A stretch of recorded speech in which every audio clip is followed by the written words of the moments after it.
Donc là, ce qu'on va faire, c'est que sur la page 2, au lieu de mettre une boîte de texte avec marqué page 2, je vous propose de mettre une petite vidéo.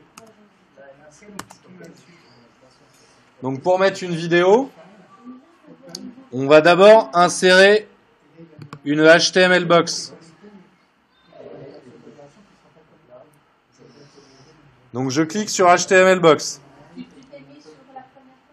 Je me suis mis sur la deuxième page, mais peu importe. Donc là, New HTML box, toujours pareil, je vois qu'elle s'affiche comme ça.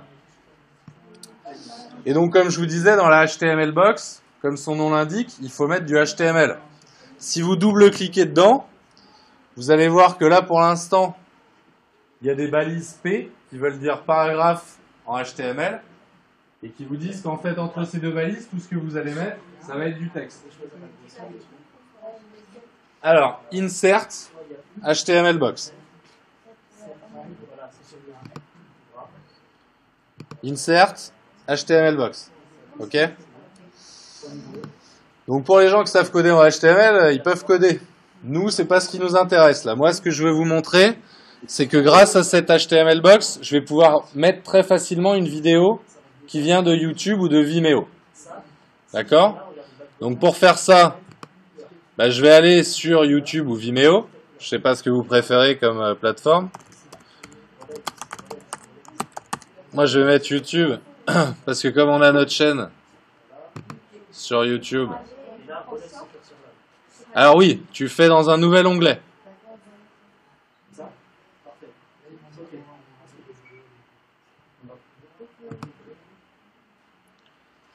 Donc là, après, en fait, tu vas sur YouTube, tu peux cliquer n'importe quelle vidéo sur YouTube. Tu peux faire ce que tu veux. T'es pas obligé. Non, non, parce que c'est vraiment, ça revient au même.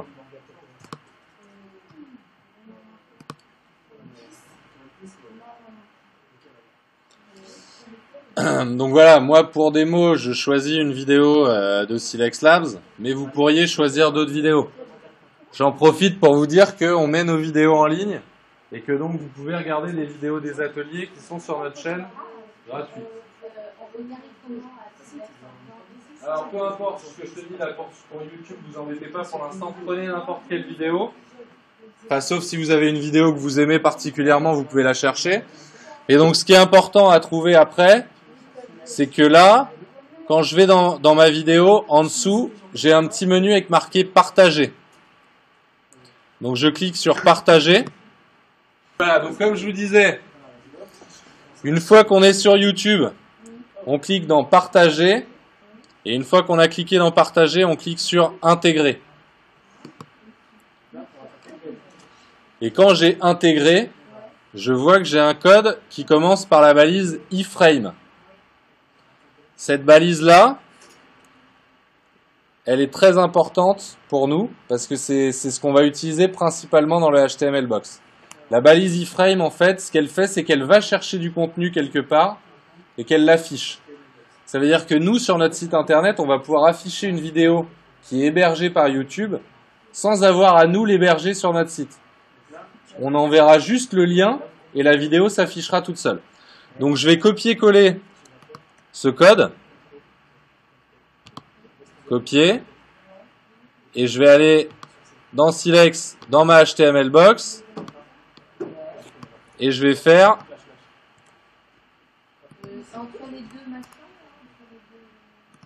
Non, non, alors, il faut effacer ce qu'il y a dedans. Non, on ne regarde rien du tout. Et on colle.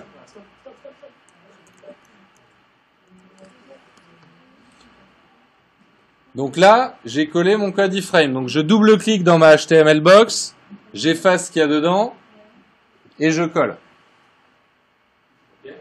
Donc là, vous voyez que dans ma balise iframe, j'ai width et height. Donc vous devez vous en souvenir si vous avez bien écouté.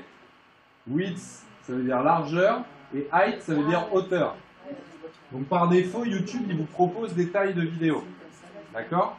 Mais ce qui est sympa avec Silex, comme on peut redimensionner avec avec la souris, c'est qu'au lieu de lui mettre une taille en pixels, si on lui met une taille en lui disant 100% entre les tirets, et ben on va pouvoir redimensionner notre vidéo directement sur notre édition, enfin sur notre publication, juste avec la souris.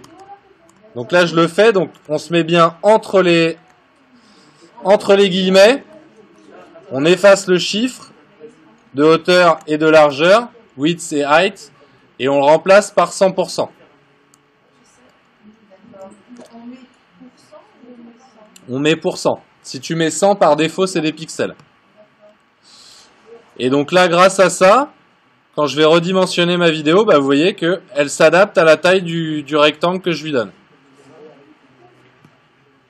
Et ça va être très pratique pour vous quand vous allez designer votre site. Parce que si vous rajoutez des vidéos, si vous rajoutez des éléments que vous avez envie de les redimensionner, c'est mieux qu'ils restent à la bonne taille. Donc moi, je fais toujours CTRL S, mais vous pouvez faire File, Save File. Et puis on va faire Preview. Alors Preview, je peux aussi l'avoir avec ce petit œil qui est ici. On peut faire soit View, Preview, soit le petit œil. Et donc là, sur ma page 1, j'ai toujours mes trucs. Et sur ma page 2, j'ai ma vidéo qui apparaît. Et si je mets Play, eh ben, ma vidéo se joue sur mon site internet. Okay, je ne vais pas voir ma vidéo sur YouTube. Après, si je clique sur YouTube en bas, j'irai sur YouTube. Mais c'est mon choix. Okay, par défaut, la vidéo, elle se joue sur notre site internet. Donc maintenant, vous êtes quand même un petit peu des masters de Silex parce que dans le menu insertion, bah, vous avez tout vu. Vous avez vu la textbox, vous avez vu l'image, vous avez vu le container, vous avez vu la HTML box, vous avez vu la nouvelle page. Okay, donc là, on a fait un site dans lequel on a mis 3 pages, on a mis du texte, on a mis des images, on a mis une vidéo, et puis on a créé des liens entre les pages avec link. On a choisi d'afficher des éléments sur plusieurs pages ou sur un seul avec Show and Lian. Et puis on a mis en forme avec les couleurs, etc. Donc jusqu'ici, tout le monde a bien suivi. On peut encore rajouter un dernier élément sur ma 3e page, plutôt que c'est ma page 3 qui est quand même pas très jolie. On va ajouter une autre HTML box. Donc soit insert HTML box, soit le petit icône des balises là.